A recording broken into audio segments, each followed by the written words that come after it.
Assalamualaikum warahmatullahi wabarakatuh. Perkenalkan, nama saya Deni Gustini. Saya guru bahasa Inggris mengajar di tingkat 10 dan 11. Pada pertemuan hari ini, saya mengajar di kelas 10 dengan materi intention. Nah, pada materi intention ini yang akan saya jelaskan kepada para siswa adalah satu, definisi dari intention. Kemudian struktur teks dan unsur kebahasaannya. Nah, yang dimaksud dengan intention ini adalah idea that you want to do or to carry out. Jadi dimaksud dengan intention di sini adalah suatu ide atau rencana yang akan kamu lakukan ke depannya.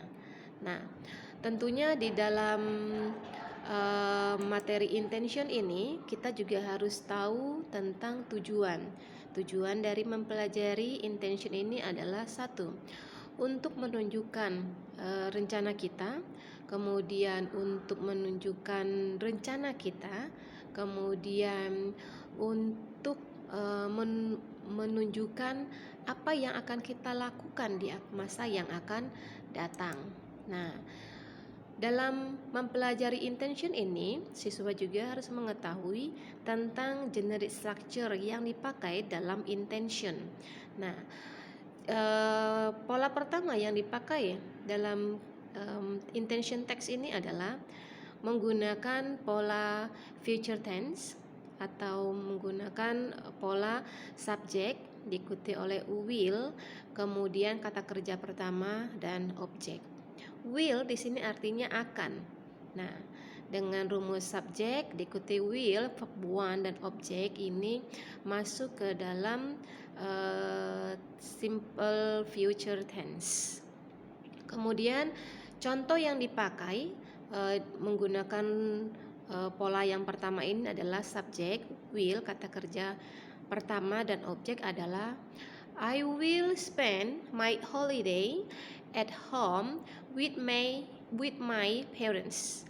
I will, saya akan, spends my holiday, menghabiskan waktu liburan saya at home, di rumah, with my parents, bersama orang tua saya.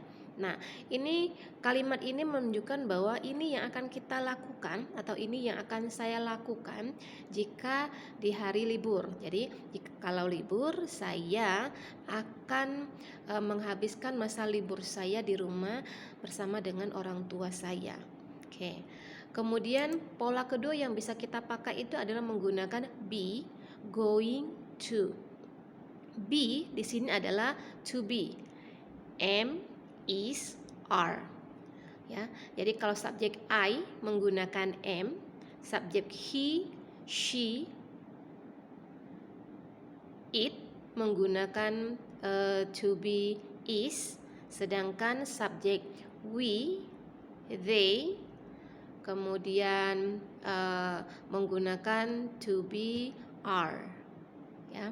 Nah, untuk going ini bukanlah artinya pergi, tetapi akan. Ya, rumus tadi yang saya sampaikan tadi adalah be, going to.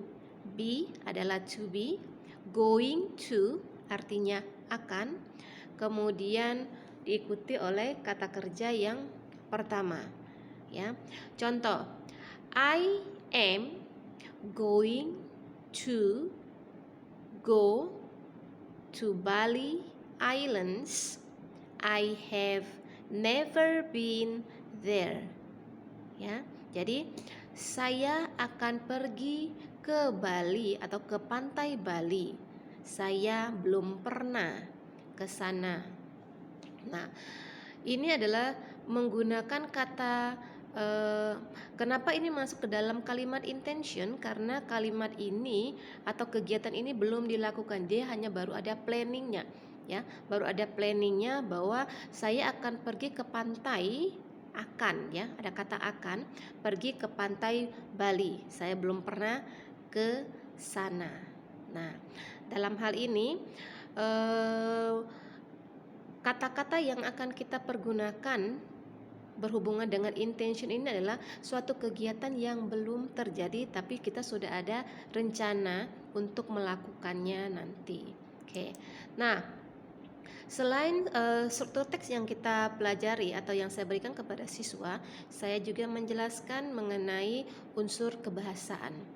Dalam mempelajari unsur intention ini atau niat melakukan sesuatu, ada 3 unsur kebahasaan yang saya berikan kepada siswa yang biasanya kita pakai untuk menyatakan niat melakukan sesuatu. Unsur kebahasaan yang pertama itu adalah menggunakan simple future tense.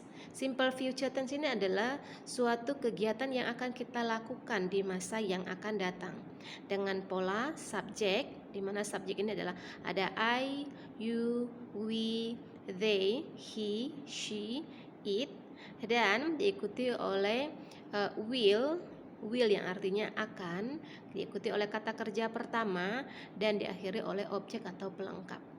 Kemudian unsur kebahasaan yang kedua itu menggunakan would, like, ya. Kemudian yang ketiga adalah would rather. Nah, dalam hal ini saya akan memberikan contoh yang berhubungan dengan would rather dan would like. Nah, contoh would like. I would like to join English club next week. Ya, saya memilih mengikuti klub bahasa Inggris minggu depan. Itu yang menggunakan would like. Nah, contoh yang menggunakan would rather, ya, I would rather stay at home than go shopping. Saya lebih memilih tinggal di rumah daripada pergi shopping.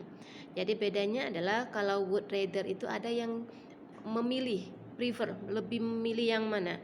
Sedangkan would like saya suka mengikuti cuma satu kegiatan saja. Jadi ada satu pilihan saja. Jadi nggak ada kayak would rather. Kalau would rather itu adalah 2 pilihan. Ya, jadi menggunakan kata then setelah would rather. Kalau would like, I would like to join English club next week. Di situ tidak ada pilihan. Ya, jadi dia suka mengikuti klub bahasa Inggris minggu depan. Oke. Nah, tentunya kita juga saya juga menjelaskan bagaimana kalau kita ingin bertanya tentang intention kepada orang lain. Ada beberapa contoh yang saya berikan kepada siswa. Misalnya yang pertama adalah what are you going to do? What are you going to do? Perlu saya ingatkan kembali bahwa going to itu bukan pergi tetapi akan. Apa yang akan kamu lakukan? Apa yang akan kamu lakukan? Ya, jadi going to bukan artinya pergi tapi artinya akan. Itu kalimat ini bisa kita pakai untuk bertanya kepada seseorang tentang apa yang akan mereka lakukan. Kemudian contoh yang kedua, are you going to Bandung? Are you going to Bandung? Ya, saya sampaikan kembali bahwa going to bukanlah pergi tapi akan. Ya, apakah kamu akan ke Bandung? Are you going to Bandung? Nah, kemudian ada beberapa ungkapan dalam niat melakukan sesuatu yang bisa kita gunakan. Yang pertama, misalnya we would like to, kemudian he will. Nah, setelah kata he would like to diikuti kata kerja pertama, kemudian he will diikuti oleh kata kerja pertama juga. Nah, ungkapan-ungkapan yang saya berikan kepada siswa mulai dari definisi, kemudian tujuan, struktur teks dan unsur kebahasaan, mereka akan lebih mudah memahami materi tentang intention, niat melakukan sesuatu, dan juga saya memberikan satu buah contoh dialog kepada siswa, di mana dalam dialog itu menggunakan struktur teks dan unsur kebahasaan yang diperlukan dalam menjelaskan atau di dalam mempelajari materi intention ini. Nah, cukup sekian. Semoga penjelasan saya mengenai materi intention ini bisa difahami oleh orang lain. Terima kasih. Wassalamualaikum warahmatullahi wabarakatuh.